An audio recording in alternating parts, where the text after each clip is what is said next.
Podem se sentar.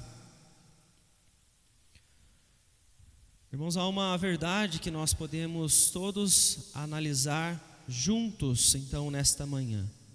A construção de ideias que é feita a partir da ação da sociedade. É muito fácil nós fazermos uma análise, talvez não há muito tempo, mas uma análise até curta, de certa forma, para poder entender como que a sociedade tenta construir uma ideia sobre todas as pessoas, inclusive as nossas famílias. Vamos tentar analisar, então, de uma forma até rápida, 50 anos, mais 50 anos da indústria do cinema, em como ela está influenciando muito dos pensamentos que nós temos hoje. E aí nós vamos observar, então, o que isso está fazendo em nós. Quando você observa, então, décadas de 70, décadas de 80, eu quero destacar aqui o papel das mulheres em todas essas produções.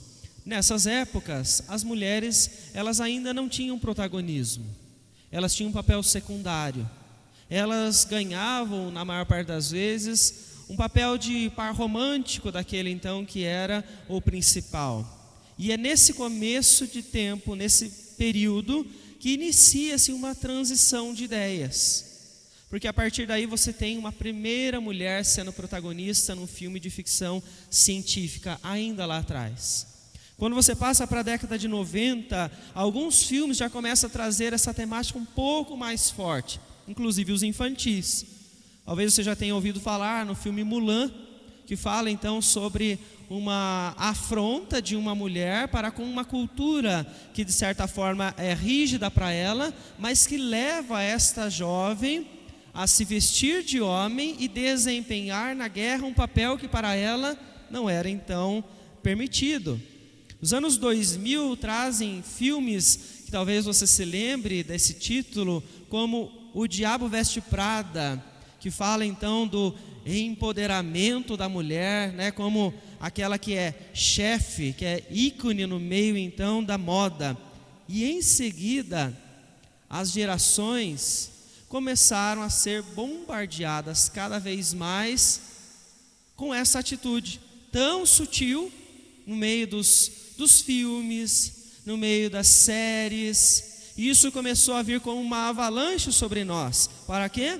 Implementar uma ideia, para que uma construção seja feita. E veja, 50 anos, né? E essa construção é feita devagar, né? Aos poucos, nas migalhas, para que hoje você possa então colher um resultado. Recentemente, você já deve ter ouvido falar em alguns filmes do protagonismo feminino, como Jogos Vorazes para as mais jovens, Frozen para as crianças, Mulher Maravilha, ou seja, a mulher está ali forte, ela pode, ela tem essa capacidade. E um sucesso de bilheteria em 2023, que é a boneca mais famosa do mundo, o filme Barbie, que traz uma temática sobre o feminismo e a discussão do papel da mulher na sociedade. Os exemplos são inúmeros e continue observando, eles só crescem. Por quê? Há uma intenção por trás de tudo isso, a intenção de trazer uma ideia, né? Nós não temos, e eu quero deixar isso bem claro aqui, qualquer dificuldade com a atuação da mulher na sociedade. Muito pelo contrário, existem mulheres que desempenham o papel na sociedade, em empresas, escolas e por aí vai, de uma maneira excelente, porque elas se preparam da mesma forma, estudam da mesma forma e desempenham suas funções de uma maneira excelente. Não é esta a questão. Mas o que essa breve, então, análise nos mostra é um anseio. O anseio de que alguém as represente, de que a voz das mulheres precisa ser ouvida, elas precisam ganhar um certo destaque. E nessa tentativa toda ao longo dos anos, que não vai se encerrar agora, essa indústria do cinema, ela gera discussões. Ela levanta alguns debates que são importantes. ela auxilia em algumas conquistas, porque começa a falar sobre práticas, começa a falar sobre rotinas que são então importantes de serem discutidas para a melhoria do ambiente familiar, inclusive da sociedade. Mas ainda nós percebemos que aquilo que eles tentam, que aquilo que eles querem, mostram a falta de compreensão do grande problema que as mulheres têm em si, como todas as pessoas têm, e apesar desses anos todos de discussão, eles não respondem às questões, mas tornam isso pior. Por quê? Qual é o resultado que nós colhemos hoje com esta caminhada toda sutil daquilo que está acontecendo somente, estou fazendo uma breve análise só na questão do cinema, Nós encontramos uma sociedade que lança um fardo gigantesco sobre as mulheres, sobre as mães, sobre as avós, causando grande desgaste sobre elas. No ambiente religioso, a influência não é diferente. Por quê? Porque você vê o mesmo desgaste em muitas mulheres, porque há uma exigência da supermulher cristã. Como ela deve ser?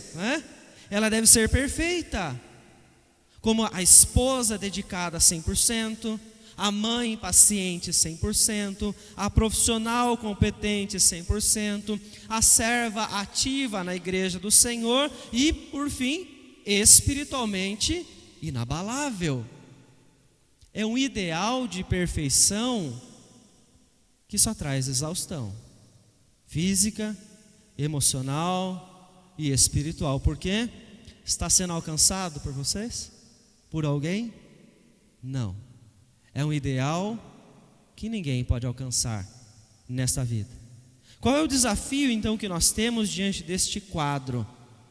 Voltar às origens para aquilo então que o Senhor nos chamou para viver. Porque Deus nos agracia com a perfeita simplicidade do Evangelho, e é nele que nós encontramos a vida que preenche, a vida que traz sentido e que nos impulsiona de fato as ações necessárias neste mundo. E para pensar um pouco sobre isso nesta manhã, eu te convido a abrir a palavra do Senhor no Antigo Testamento, segundo o livro dos Reis, capítulo 4, vamos ler do versículo 1 ao versículo 17.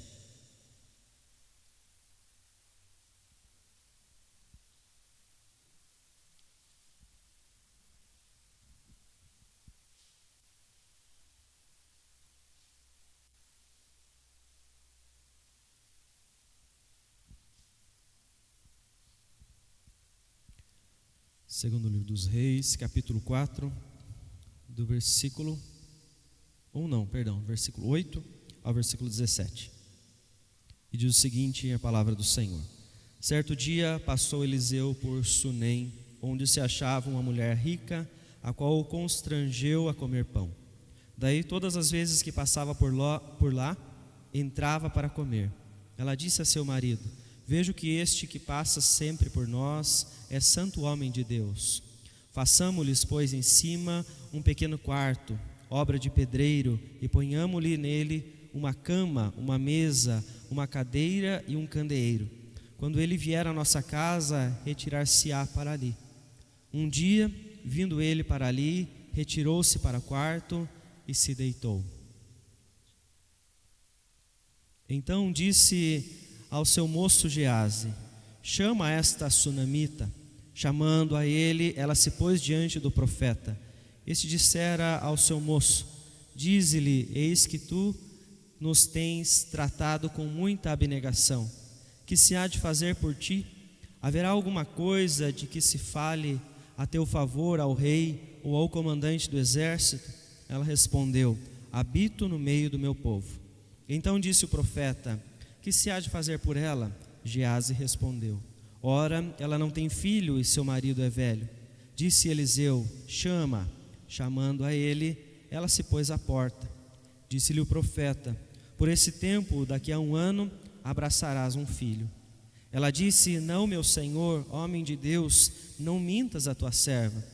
concebeu a mulher e deu à luz um filho no tempo determinado, quando fez 1 ano, segundo Eliseu lhe dissera. Vamos orar mais uma vez?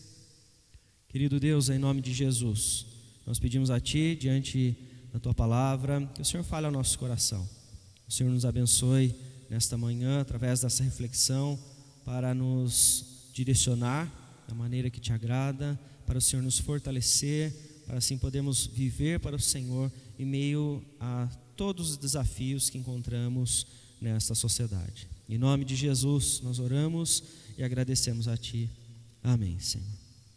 Irmãos, ser exemplo não significa tornar-se perfeito.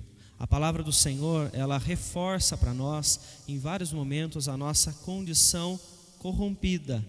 Nós somos falhos, nós somos pecadores. Em nenhum momento a palavra, ela tenta trazer o fardo da perfeição sobre nós, porque este é impossível de nós alcançarmos por conta do nosso pecado. E com isto ensina que a perfeição é Cristo, e o nosso maior alvo, porém conquistado apenas então na eternidade. Apesar disso, então, nós somos então chamados para a vida exemplar, não para a vida de perfeição, a qual não somos capazes de alcançar, mas sim a vida exemplar. E o que isso significa? É identificar um mestre, é abnegar de si mesmo e seguir o seu modelo por toda a nossa vida. O texto que nós refletiremos nesta manhã, ele fala então de uma mulher exemplar dentro do reino de Deus, dentro dos planos do Senhor, que na simplicidade da vida, ela revela a vontade do Senhor por conta então da sua fé. E como é que esta mulher nos ajuda a retornar às origens desta vida a qual Deus chamou cada um de nós para podermos viver e fugir dessa sociedade que insiste em levar todos a uma exaustão. Veja então que o texto começa mostrando para nós Eliseu passando então pela cidade de Sunem, conhecendo uma família generosa que o acolhe em meio às suas necessidades, né? Ele está com fome, aquela mulher então o chama, ela o constrange, tamanha é a sua generosidade, para que ele coma, para que ele se fortaleça e para que ele possa então cumprir o seu papel naquele lugar, né? Veja que o acolhimento dessa mulher, ele é pertinente só pelo detalhe que o texto traz para nós no versículo 1.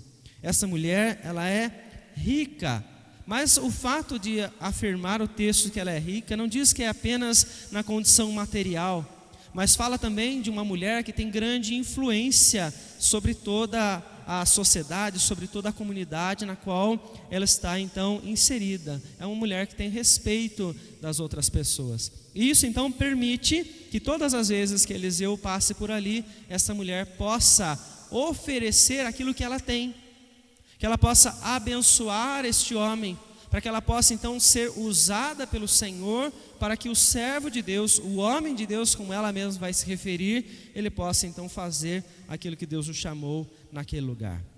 É uma generosidade que nós vemos não só no alimento, mas na hospitalidade. Ela traz para casa, ela cuida deste homem e ela então mostra para nós esta sua vontade. Eu quero servir, eu quero abençoar as pessoas, eu quero abençoar com aquilo que eu tenho, né? E aquela era a condição que essa mulher tinha e por isso permitia que ela agisse desta forma. E nós vemos então que não era suficiente para ela apenas dar o pão por um instante. Essa mulher então, ela tem uma ideia e ela leva essa ideia a seu marido. Vamos construir então um lugar mais confortável para que este homem de Deus possa descansar. Ao falar isso ao marido, o texto então nos mostra que esse lugar ele é construído. O marido não hesita naquela ótima ideia desta mulher serva de Deus para ajudar este homem que está ali para honrar ao Senhor. Então veja, essa narrativa ela não traz para nós uma família que está exausta. Essa família não está cansada de servir ao Senhor. Essa família ela não demonstra estar sendo forçada a fazer algo que eles não querem fazer. Muito pelo contrário, ela tem uma ideia, ela leva essa ideia para o marido, ela tem condições, eles têm prazer em realizar essas ações. eles têm prazer então em servir. E essa mulher então ela se torna então um grande exemplo pela fé que ela tem, que a leva ao comprometimento com a obra do Senhor. Isso então pode ser dito, pois aqueles que estão comprometidos com Deus, eles compreenderam pela fé que tudo o que possuem não é seu apenas, mas é dado pelo Senhor para que eles possam servir ao Senhor neste mundo. Sejam suas posses, sejam sua influência, seja o seu tempo, sejam suas capacidades.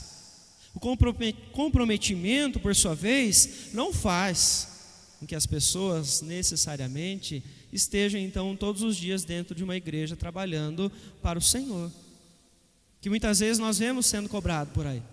Não, tem que estar todos os dias. Isso é comprometimento com o reino, isso é comprometimento com o Senhor. Não, mas de pessoas que, como parte da igreja do Senhor, compreendem pela fé os seus desafios e todos os dias, dentro das suas rotinas, elas estão comprometidas em honrar a Deus. Seja então no lar, como aquela mulher, ou em qualquer outro ambiente que essas pessoas estejam.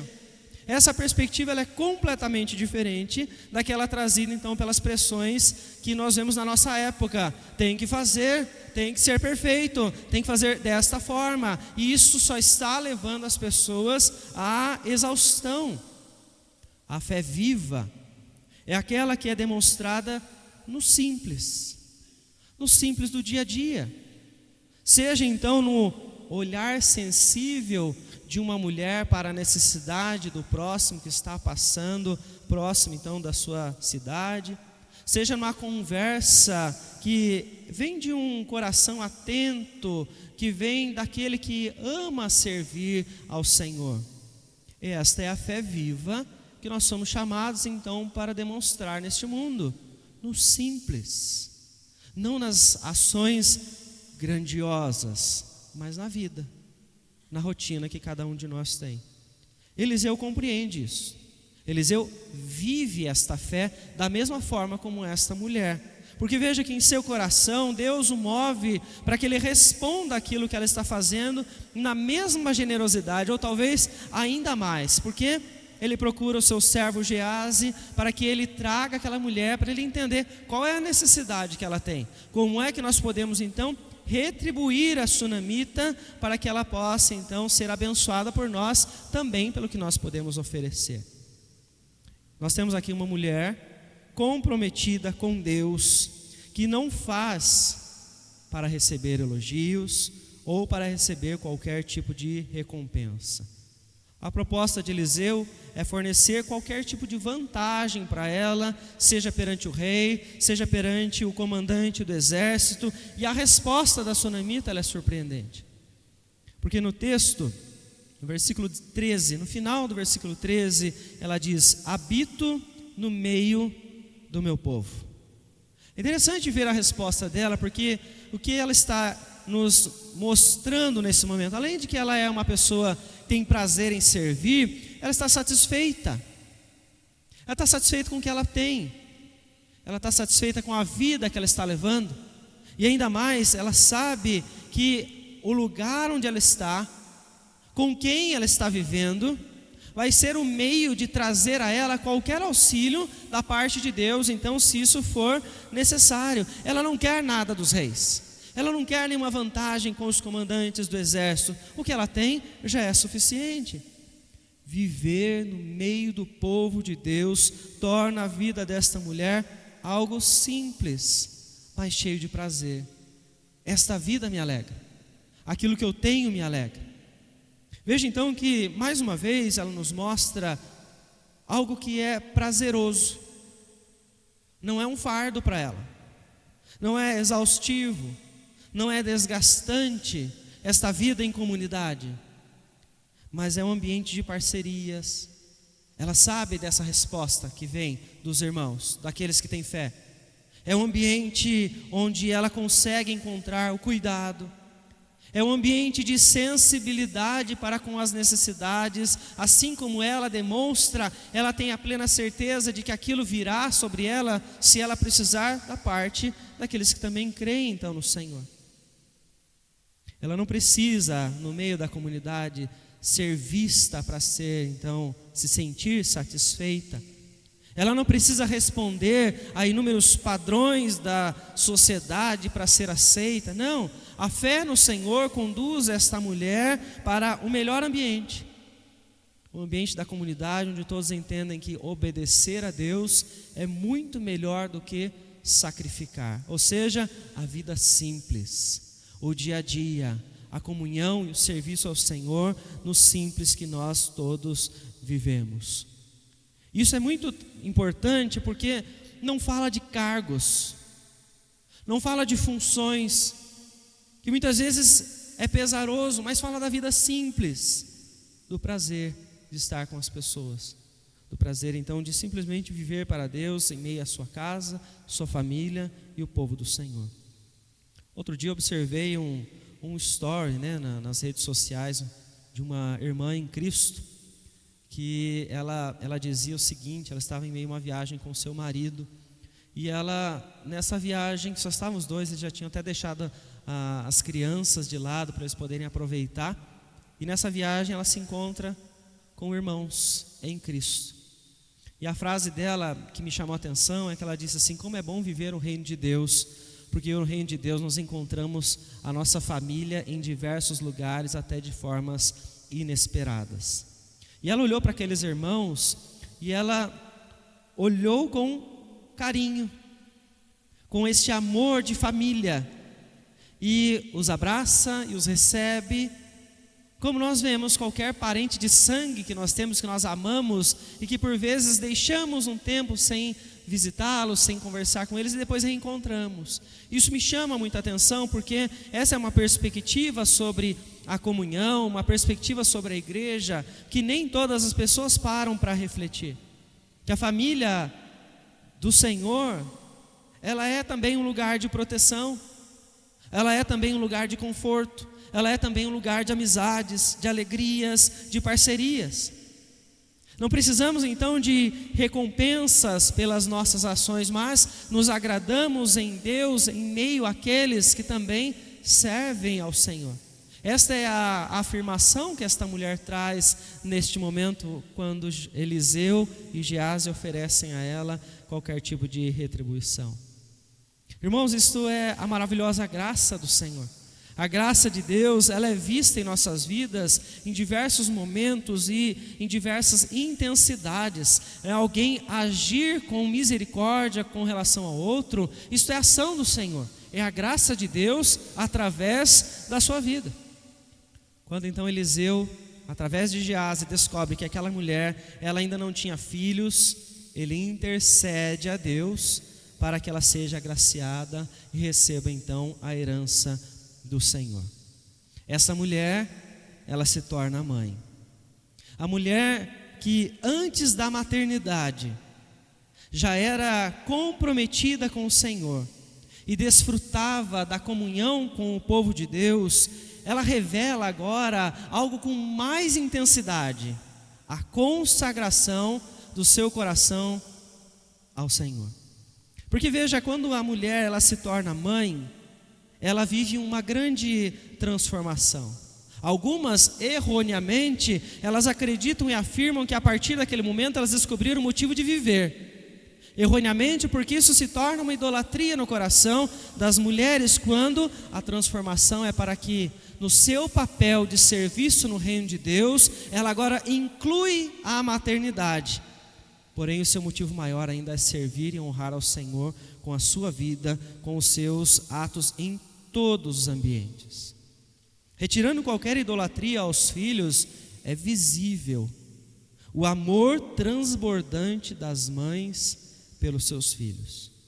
A dedicação, o esforço, a proteção. Nós vemos este cuidado em todos os momentos, porque elas amam e elas querem então servir ao Senhor e forjar aquela nova vida que está ali, para que da mesma forma elas cresçam neste caminho e entendam que o Senhor então as agracia, que o Senhor cuida, que o Senhor é misericordioso. Interessante então que a partir do versículo 18 nós temos uma mudança gigantesca nessa narrativa toda. O filho da sunamita sai ao encontro do pai, volta doente e ele fica no colo da sua mãe até a morte. O texto no versículo de número 20 diz para nós: ele o tomou e o levou à sua mãe, sobre cujos joelhos ficou sentado até o meio-dia e morreu. Como é que esta mulher, que agora foi feita pelo poder de Deus, mãe, como é que ela reage em meio a essa tragédia que está acontecendo na vida dela? Essa mulher então, ela vira para o marido e ela diz assim: pede então que arrumem para mim uma jumenta, porque eu vou atrás do profeta, eu vou atrás do homem de Deus. E ela então é questionada pelo marido, ele diz: não, mas esse tempo não é um tempo adequado. E ela no versículo 20, ela diz: não faz mal. Ou seja, ela vai continuar com a ideia que agora foi plantada por Deus no seu coração. Ela não se importa com os obstáculos e ela segue em busca do profeta Eliseu. E ela chega até o Monte Carmelo, e quando ela é interrogada por eles sobre o seu filho, ela diz algo que novamente nos impressiona. Final do versículo 26, o texto diz: tudo bem. O que é que está acontecendo na mente desta mulher que acabou de ganhar um filho? Vamos olhar essa história, num panorama um pouco maior. O filho cresce, vai sair com o pai, de repente volta, ela é questionada pelo servo de Eliseu: como é que está a sua família, como é que está o seu filho? E essa mulher então responde: está tudo bem. Veja que ela não está negando a realidade que ela vive, mas ela está sendo impulsionada por Deus para continuar o seu caminho, porque ela confia na providência divina. Quando ela chega diante de Eliseu, ela abraça os seus pés e ela ali fica. Geazi quer tirar ela dos pés de Eliseu, e Eliseu fala: não, deixa, ela está vivendo uma amargura. E é a hora que essa mulher então, ela se permite sentir a amargura da perda do seu filho. O que é que ela quer então com o profeta Eliseu? Por que é que ela fez tudo isso? Por que ela pega a jumenta, ela não se importa com data, ela enfrenta tudo e todos para chegar até ali? Porque ela quer de volta ao seu coração a esperança. Eliseu então manda Geazi que vá ao encontro do menino para que ele interceda pelo menino. Mas isso então é sem efeito. Quando Deus age através da vida do profeta, o cenário então muda. Convido você a olhar esse trecho do versículo 32 ao versículo 34 do texto, que diz assim: tendo o profeta chegado à casa, eis que o menino estava morto sobre a cama. Então entrou, fechou a porta sobre eles ambos e orou ao Senhor. Subiu à cama, deitou-se sobre o menino e, pondo a sua boca sobre a boca dele, os seus olhos sobre os olhos dele, as suas mãos sobre as mãos dele, se estendeu sobre ele e a carne do menino aqueceu. Vejam então que a ação do profeta é de se deitar sobre aquele menino para que de alguma maneira o seu corpo pudesse então se aquecer. Mas isso não depende da ação de Eliseu, não depende da ação de Geazi, mas da ação de Deus. Porque isso acontece porque ele orou ao Senhor, porque ele dependeu da vontade de Deus para fazer um grande milagre agora sobre a vida deste menino e desta família.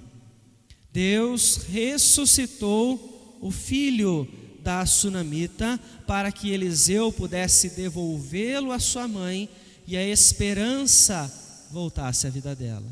A esperança de que aquele que ela chegou diante do profeta e disse: não minta para mim, ou seja, não me engane, porque isso será um grande presente se eu receber. É a mesma fala que ela traz de novo ao profeta quando ela se encontra depois de ter perdido. Não disse para você não me enganar, ou seja, não disse para você não fazer eu criar esperanças e expectativas, porque eu confio neste Deus.